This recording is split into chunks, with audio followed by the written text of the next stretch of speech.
Right, pull up a chair and pour yourself a double, because the hypocrisy out of Montecito has finally reached a level of absurdity that even a Hollywood scriptwriter would reject for being too on the nose. We are barely 10 days into 2026, and while the rest of the world is actually trying to be productive, Harry and Meghan have decided their new calling is lecturing us from behind a digital fog. On January 8th, they decided to surprise drop into Oprah's webinar on online safety in kids' phones because nothing says, "I understand the real world," like popping up on a screen from your 18-bathroom fortress to tell us how to raise our children. But the real kicker? The irony was so thick you could choke on it. There they were, preaching about the dangers of the digital world, the need for transparency, and the importance of disconnecting, while Meghan was hidden behind a filter, so heavy it looked like she'd filmed the whole thing through a vat of Vaseline. Seriously, what are we doing here? You're on a webinar about online harms, yet you're using every digital trick in the book to blur out reality. The internet didn't miss it, and neither did I. People were roasting her within seconds. "The blur can't hide the misery," one comment said, and honestly, they aren't wrong.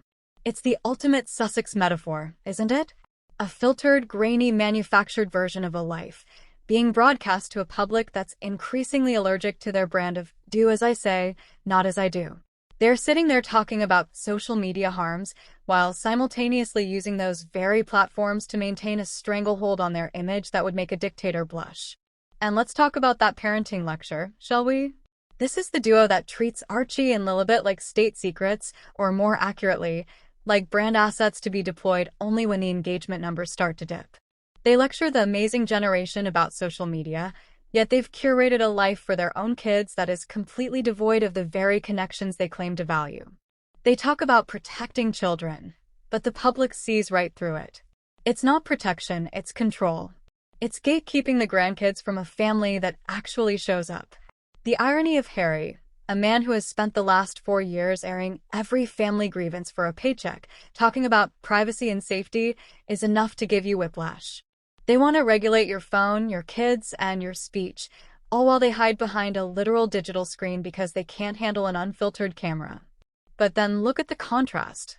While the Blur Queen was adjusting her settings in Montecito, the real deal was happening back in the UK. Same week, no fanfare, no pre-announced surprise leaks to the press, just William and Catherine making a surprise visit to Charing Cross Hospital. And the difference was staggering. There were no heavy filters here. Just raw high-definition, 4K reality. Catherine, just coming off her 44th birthday healing journey, looking radiant and, more importantly, looking present. She wasn't there to lecture. She was there to listen. She didn't have to tell us she was compassionate. She just showed it.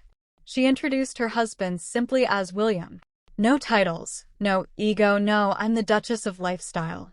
Just two people doing the job they were born for, without feeling the need to blur out the edges of their existence. The images from that hospital visit were a masterclass in what actual online safety and balanced parenting look like. It's about being grounded. It's about being real. Catherine wore minimal jewelry, stuck to hospital safety protocols, and looked people in the eye. Contrast that with the Sussex's Parents Network, a project that feels more like a data mining operation than a support group. While Meghan is busy trademarking every word in the dictionary and Harry is chasing the next lawsuit, the Wales family is providing a blueprint for how to actually exist in the public eye with dignity. They don't need a webinar to tell us how to be parents because they're actually doing it in the real world, allowing their children to be part of a community rather than keeping them locked away as leverage in a PR war. The verdict for 2026 is already in, and it's a bloodbath for Montecito. The public is over the filtered desperation. We don't want your lectures on digital harms delivered through a 1990s soap opera soft-focus lens. We want the unfiltered reality that the Waleses are offering. One side is selling a lifestyle they don't even seem to enjoy, while the other is just living their lives with a sense of duty and grace that a $1 million PR team couldn't manufacture.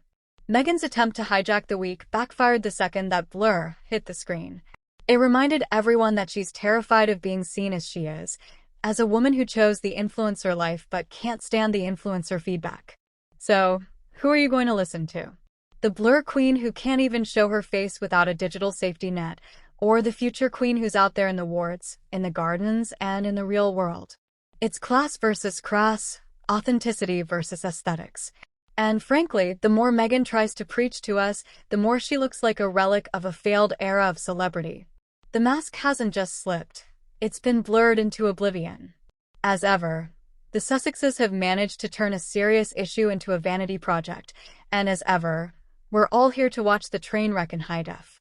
Now, if you'll excuse me, I'm going to go look at those hospital photos again. It's nice to see what actual royalty looks like when it isn't trying to sell you a subscription to its misery.